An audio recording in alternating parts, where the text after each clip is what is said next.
Cowboys and Giants. Winner takes the NFC East. And to talk more about it, we're joined by former Giant great Carl Banks, a two-time Super Bowl champ with the Giants, and now works on Giants radio. And Carl, in what has to be considered kind of a down year for the NFC East, does it make sense, though, that it comes down to one last game here?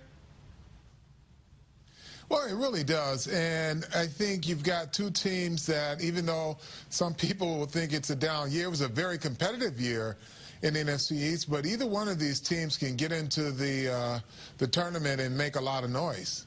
Is there a sense from the Giants that if they keep it close with the Cowboys, Dallas will figure a way to choke? No, I think it's just the opposite. I think they have to take advantage of opportunities, because when you look back at that game, Jason Garrett had a great offensive game plan. He exploited. He had guys open a lot for big plays. Either overthrew them or he had some drop balls. But they really did have a pretty comprehensive game plan on their offensive side of the ball. Yeah, and if Tony Romo makes one throw to Miles Austin, that game was probably over. And along those lines, is Tony Romo a guy that just puts up numbers and can't get it done in the crunch? I can't say that. I think there are so many other factors that come into play. Tony Romo's a guy that, he's taken a lot of the heat, but there are a lot of things that come into play. I don't think the feeling in the building where the Giants are is that he can't get it done. They believe he can get it done. The good news is that the Giants are starting to get their pass rush back, so hopefully he won't have a lot of time to get it done. And that's always been the Giants' mantra, get to the quarterback. When you were playing, the linebackers were doing a lot of that with you on one side and Lawrence Taylor on the other. Does it frustrate you as a former linebacker watching this team struggle in that part of the field? No, actually it doesn't. I mean, you look at it, and I have to look at it through a different lens now. I mean, their team right now is predicated on their defensive line. I was in a 34 defense, much like what Dallas has, where their linebackers have to bring the pressure. But I think in order to have good pass rush, you got to have good coverage and vice versa. So I think everything goes hand in hand, and I think their linebackers are starting to play a little bit better. So we'll see how much better the defensive backfield is versus the last time they played. Justin Tuck is healthier, but, it's still going to come down to guys stopping their big plays. On the other side of the ball, Victor Cruz has to be the breakout star of the Giants this year. Does he ever cease to amaze you? Hey, look, this kid he just continues to get better. And if you ever see how he works in practice, you can tell it. I mean, he was a guy that you give the Giants a lot of credit and sticking with him and helping him develop. But, boy, you talk about taking advantage of an opportunity. This guy walked through the door and just hit the ground running. Yes, he did. And Eli Manning is finding him. Eli elected to the Pro Bowl this year. What is Eli doing better this year than he's done in years past? I think, I really do believe that the adjustment period of losing Plaxico Burress and being able to now really rely on a multitude of receivers. So now it's Hakeem Nicks, it's Victor Cruz, it's Mario Manningham, and he even has a tight end. Earlier in the year, the tight end, wasn't there. Last year, he had to make the adjustment from not having Plaxico Burress, and he's throwing the shorter receivers.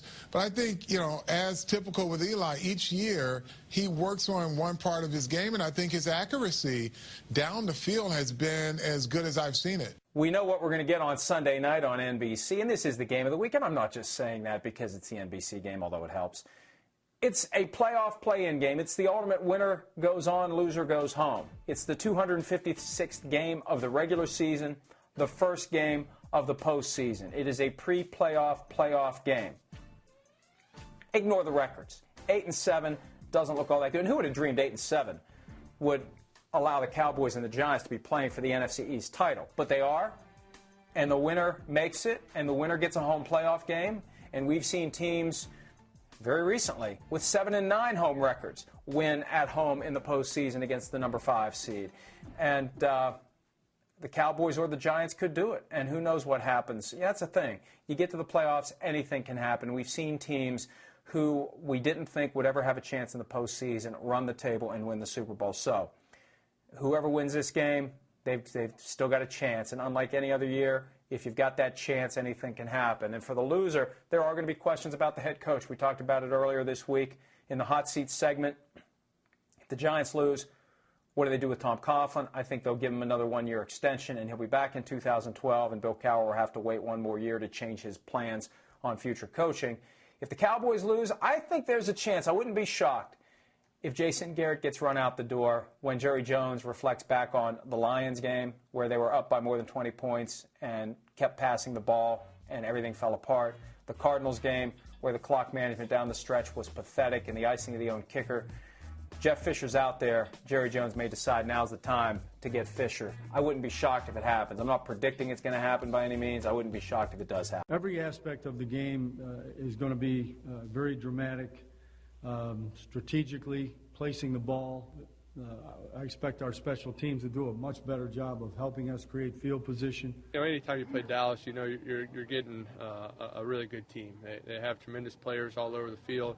Their defense does a lot of different looks and schemes. We know their offense is capable of scoring a lot of points. Tony is playing great football. So, you know, it's a game where you know you got to play smart. You got to protect the ball. I mean, it doesn't get any better than this. As a kid, this is what you dream about playing in. Just to have this opportunity, you know, we're excited. I mean, if you would have told us at the beginning of the year, you know, you win one game and you're in the playoffs, you know, who wouldn't sign up for that? It's still early. We hope that he progresses. He has progressed since the game. So we'll see how he responds to the work he got today, and hopefully we'll get him some more work tomorrow, and he'll get himself ready to play in this game. Oh, it's huge for us, you know, because this is a big game, the biggest game of the year, and we need everybody rolling at all times, and we're just glad to have him back out there. He has to be healthy. We got to have him. I mean, there's no way. You don't have a chance without him. So, by hook, crook, he'll be out there.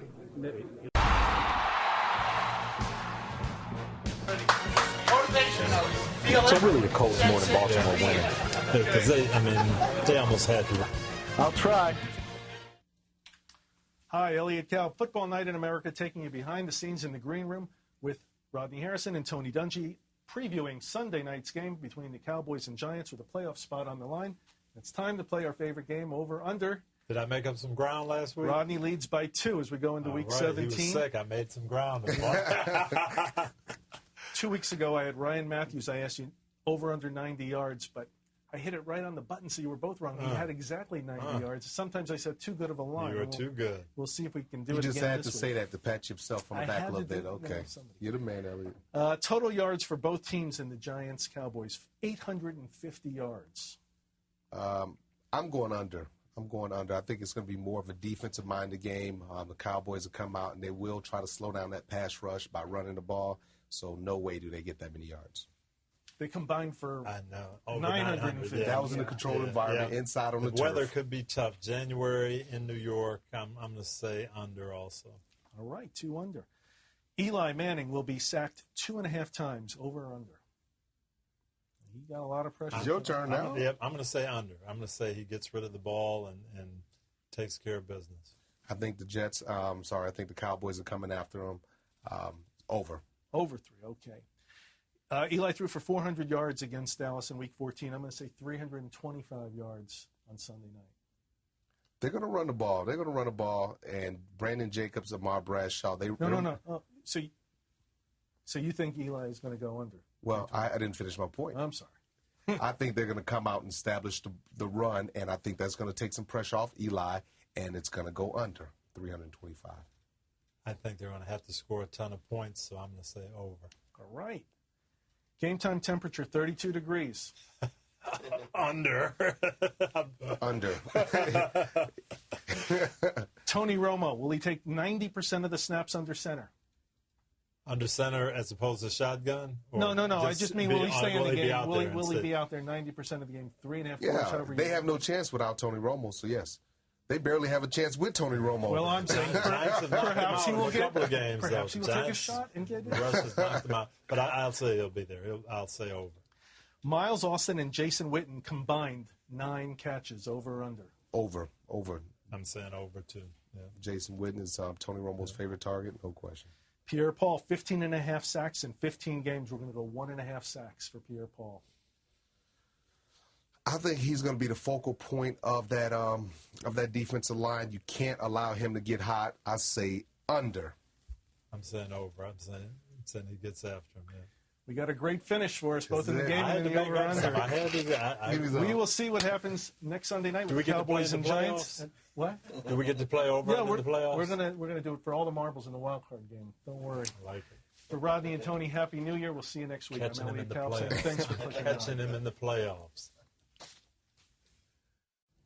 Welcome to the set. Football Night in America. Dan Patrick, Tony Dungy, Rodney Harrison. Winner take all Sunday night. Cowboys, Giants. I love it. Love it. It's a playoff game. It really is a playoff game before you get there. You win, you move on, you lose, you go home. So what does that mean? Does that mean who wins? A lot of pressure. Well, wait, I'll get to that in a moment. No, I'll get to that in a moment. We have to build up the drama a little bit. All right. I like the Giants because. Well, wait, I didn't ask you yet. We were going to talk about specifics here. Okay. Great receiving cores, great quarterbacks. I'll forget that. Who's going to win, Rodney? The Giants will win. They can run the ball with Brandon Jacobs and Ma Bradshaw. And in tight games like this, I trust Eli, not Romo. What about you, Tom? Well, I've picked against Dallas so much. Oh, they know. I know. I got to pick against them again. Giants at home. I just don't think Dallas can do it. I'm not going to say no chance. I've said no chance. We don't want to do that. But this comes down to, can Tony Romo make enough plays? Is it as simple as that? He doesn't have, his running game has been limited? You know what, Dan? I don't think it comes down to him making enough plays. It's making the right plays in those critical moments. Just like quarter. Exactly. See, you guys got spoiled. You had Brady as your quarterback, and you had Peyton And also Manning. had Ryan Leaf as my quarterback. Oh, that's right. So we will see you. Winner take all. Football Night America starts at 7 Eastern. It's the Cowboys, the Giants on NBC. Sunday night, the playoffs are on the line. Tony Romo and the Cowboys and Eli Manning and the Giants fight for their playoff lives. It's win or go home. Don't miss the Sunday night football finale, only on NBC.